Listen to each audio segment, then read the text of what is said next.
Hi అండి, నేను మీ సంజయ్ మరో మంచి రెసిపీతో మీ ముందుకు వచ్చాను. స్వీట్ తినాలి అనిపించేటప్పుడు అప్పటికప్పుడు ఈజీగా చేసుకోవచ్చు అనమాట.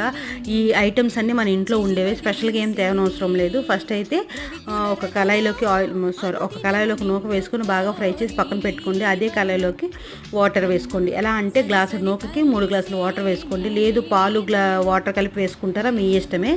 బాగా వాటర్ బాగా మరుగుతున్నప్పుడు కొబ్బరి ముక్కలు లేదా జీడిపప్పు, బాదం పప్పు ఏదైనా మీ ఆప్షన్. మా కొబ్బరి ముక్కలు ఇష్టమని కొబ్బరి ముక్కలు వేసాను.